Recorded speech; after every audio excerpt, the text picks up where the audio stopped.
vraies voix Sud Radio. Une explosion à l'extérieur de l'aéroport de Kaboul. Le gouvernement britannique avait averti ce matin que la menace terroriste était très sérieuse et imminente. Alors, il s'agirait de plusieurs attentats suicides à la bombe qui auraient fait des victimes. 13 morts, il y aurait 13 morts. 3 soldats américains seraient blessés. Une deuxième explosion a été entendue, a eu lieu à l'hôtel Baron.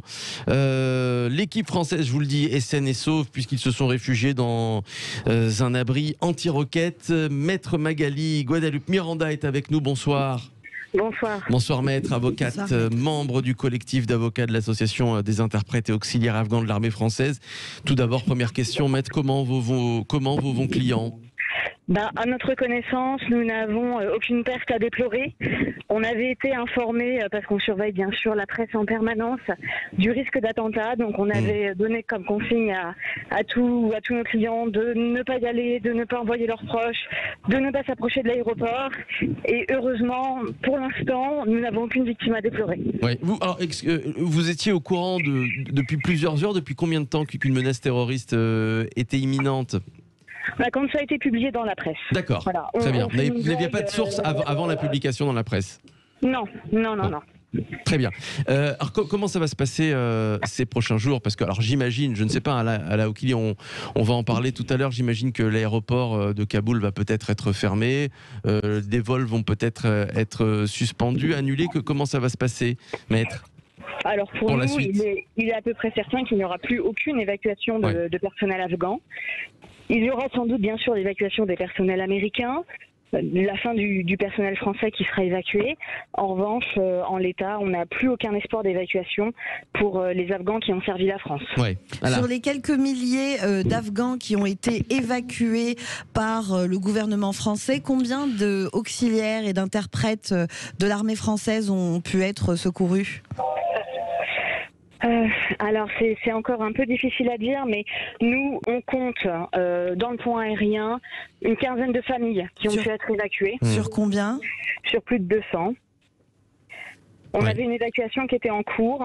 On avait des personnes qui étaient vraiment à l'aéroport, heureusement à une autre porte, qui étaient là donc dans des bus qui avaient été affrétés par l'ambassade de France. Bien sûr, on avait le plus grand secret à maintenir là-dessus et heureusement la bombe n'était pas à cette porte-là. Je vais donner la parole tout de suite à Benjamin Amar et Aurore Boyard.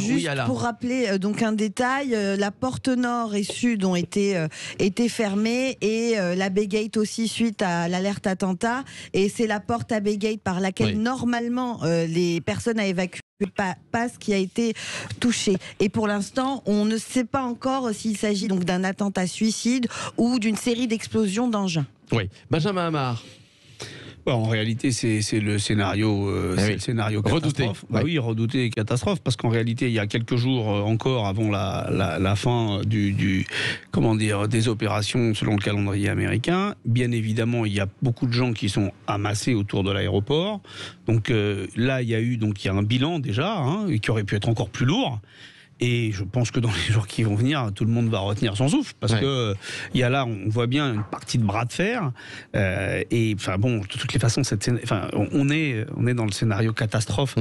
Derrière, ça fait 20 ans, on l'a dit que les Américains sont intervenus. Et enfin, je veux dire, le tableau, il fait froid dans le dos, et avec un immense, bien sûr, aveu d'impuissance.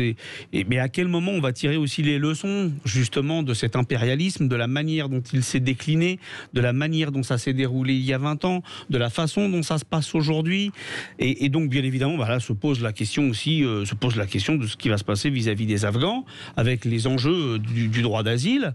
Quand on lit, moi je me suis déjà exprimé là-dessus, mais quand l'intervention d'Emmanuel Macron n'augure rien de bon, quand on nous dit effectivement, Ala vient de poser la question sur le nombre de personnes qui avaient été évacuées, combien il en reste, je crois 15 sur 200. 15 sur 200. Et Monsieur Le Drian a expliqué donc que c'était aujourd'hui la fin des opérations françaises. Finalement, justement, maître, juste pour confirmer, il me semble donc les Américains partent le 31, mais on ferme l'aéroport pour l'évacuation des civils. Normalement, c'était ce soir, et Le Drian a annoncé que ça allait être finalement demain. C'est bien cela ?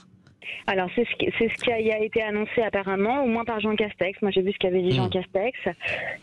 En tout cas, les forces françaises doivent encore évacuer le personnel d'ambassade et j'imagine qu'il y a encore des moyens techniques sur place qui doivent être rapatriés pour la France. Et ça, pour nous, demain, ce ne sera clairement que des évacuations de personnes déjà à l'intérieur de l'aéroport. Je ne sais pas s'il reste des ressortissants français, mais enfin, en tout cas, a priori, eux plutôt. Excusez-moi, Benjamin, excusez-moi. Petite question technique. Est-ce qu'il reste aux auxiliaires à qui on a délivré des laissez-passer, qui sont à l'aéroport ou dehors et qui n'arrivent pas à accéder, à rentrer Ah oui, bien sûr. Parce que combien de laissez-passer? Oui, donc il n'y a que 30 laissez-passer qui ont été délivrés, donc il manquerait 170 laissez-passer, si je comprends bien. Oui, c'est à peu près ça. C'est à peu près ça. On a 30 familles avec laissez-passer à peu près qui n'arrivent pas à rentrer. Voilà. Étant précisé que les 15 qui ont déjà été évacués avaient eu des laissez-passer. Benjamin, très vite, et juste après Boyard, qu'on n'a pas du tout entendu. Allez-y, Benjamin. Pour finir donc ma phrase, donc, ce qui signifie que même si on reporte à demain, effectivement, le départ des autorités, on sera très très loin du compte. Bien sûr, bien sûr. Aurore Boyard. Oui, alors moi je ne suis absolument pas du tout étonnée de ce qui est en train de se passer. C'est classique dans ce genre de situation. Je voudrais poser une question à ma consoeur. Au niveau du Conseil national des barreaux, ils ont mis en place des modalités d'aider tous les magistrats, tous les avocats donc afghans qui étaient là-bas. Est-ce qu'il y en a qui ont pu être, je dirais, rapatriés? Enfin, je dis rapatriés, mais je dirais plutôt accueillis sur le territoire français. Ils avaient compté à peu près 200 entre les magistrats et les avocats. Est-ce qu'on est arrivé à en exfiltrer quand même des avocats et magistrats afghans? À ma connaissance, non. À ma connaissance, non. Mais le CNB vous dira ça probablement mieux que moi, puisque bien sûr, moi, je traite principalement les personnels civils de recrutement local. D'accord. Le CNB, c'est le Conseil national des barreaux, je précise. C'est ça. Ouais. Alors, donc, vous nous l'avez dit, pour faire un petit peu le bilan de tout ce qu'on s'est dit, vous avez 15 familles donc, ont réussi à s'envoler, 15 familles sur 200. Quelles ont été, qu'on comprenne bien, les principales difficultés que vous rencontrez pour faire partir ces familles et qui vont se compliquer dans les prochains jours, j'imagine? Ah mais c'est pas compliqué, là c'est plus possible, on ne va plus les faire évacuer, elles sont abandonnées là. C'est fini, Bien sûr. Non, la principale difficulté, c'est que quand il était encore temps de les rapatrier, ça n'a pas été fait. Et c'est au moment où les talibans tenaient l'aéroport et que le pont aérien devait se faire avec leur bon vouloir et dans des conditions sécuritaires très dégradées, que finalement, il y a eu enfin une volonté politique de protéger ces personnes. C'est parce qu'on s'y est pris beaucoup trop tard. Vous vouliez rajouter à Laoukili? Oui, ce que je voulais rajouter, maître, est-ce que ça ne vous choque pas? Enfin, je ne veux pas, c'est pas une question politique, je précise, mais est-ce que ça ne vous choque pas que, bon, je comprends, les civils risquent beaucoup, mais les interprètes et toute personne considérée comme ayant collaboré avec des régimes occidentaux craignent encore plus pour leur vie, et même pour le coup pas nécessairement que de talibans, parce que je rappelle que des Afghans ont rallié également les talibans et ça ne les gêne pas du tout qu'ils aient pris le pouvoir. Donc est-ce que ça ne vous choque pas finalement qu'on ait rapatrié autant, enfin on ait évacué autant de civils et si peu d'interprètes, d'auxiliaires, de PCRL?